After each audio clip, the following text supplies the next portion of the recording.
Ghost photographs have a long and dubious history. When supposed spirits first began appearing in the late 1800s, cameras were a new invention, and even a simple double exposure could fool just about everyone. Today, with advanced technology and computer analysis, truly unexplained spirit photographs like the ones that you are about to see are extremely rare.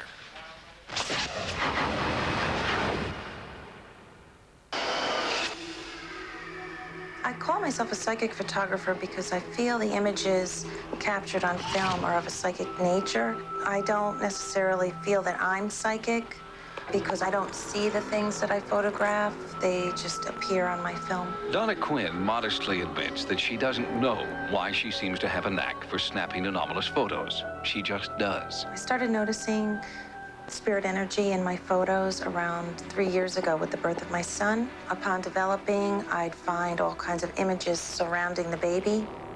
These images were among Donna's first. She logically concluded that it was her camera, not her. But later, with different cameras, different film, the fogs and shadows just kept appearing. She was capturing accidentally what others spend a lifetime trying to find. But are they ghosts?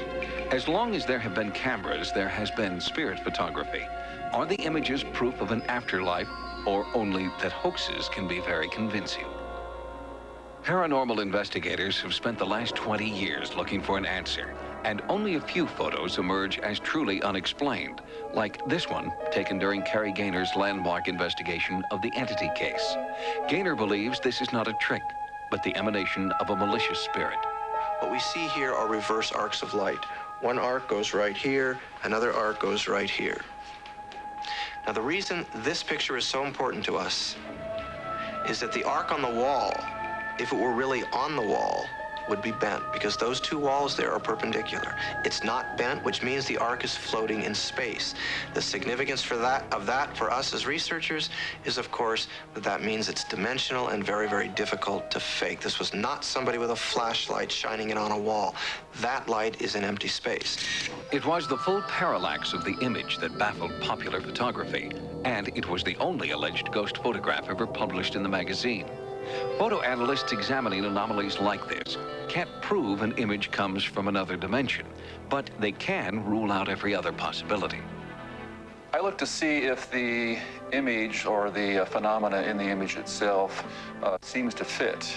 Rand Molnar is the dean of the graduate department at the Brooks Institute of Photography. He has analyzed thousands of photographs that are thought to capture supernatural events. Does it have some sort of an explanation that can be defined as being a lens flare or some other aspect that's part of the normal photographic process? Does it have a texture, a shape, a shadow, depth? So I look at all of the attributes this particular phenomena has in trying to see where it fits into the general picture. And of all the photos submitted, Molnar believes that only a handful cannot be explained by natural phenomena.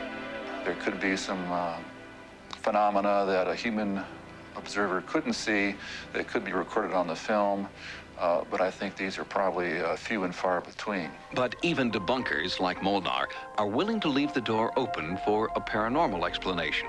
Photographic film is radiation sensitive, and by that I mean it's light sensitive, ultraviolet, X-ray, gamma ray, etc. So it's certainly possible the film could capture an image that cannot be seen by the human eye.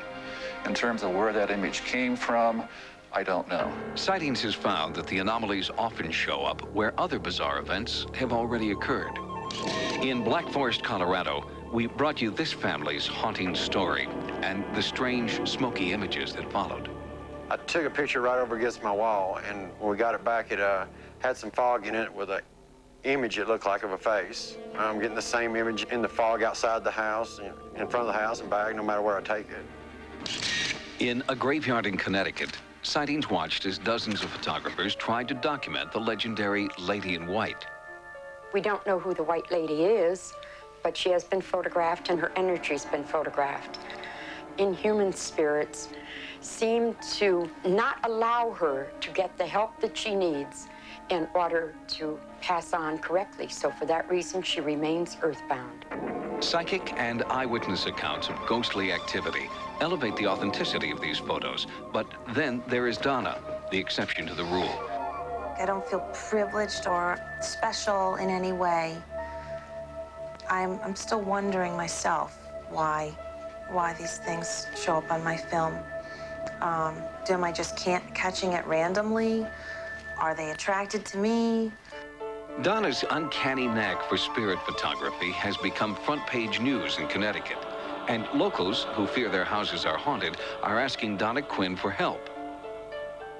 Michelle Donahue is just one of many frightened homeowners who believe that Donna can verify their visions. The lights would go on and off. They'd flicker, sometimes dim and then go right back on.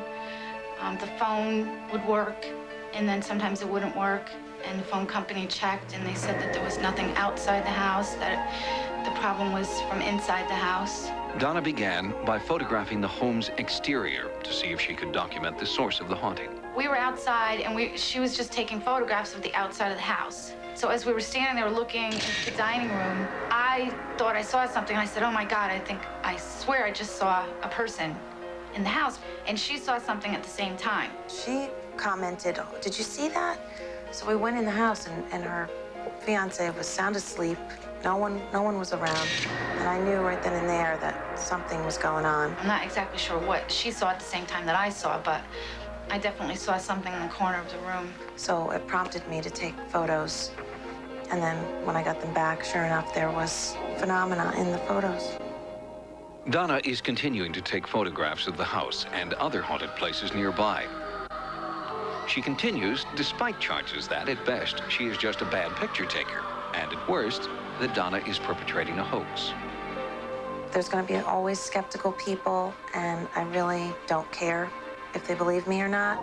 Basically, I'm just a normal, everyday person who has an ability to capture spirit energy on film. Donna Quinn offers 3 important tips if you're going to try to photograph spirits of your own.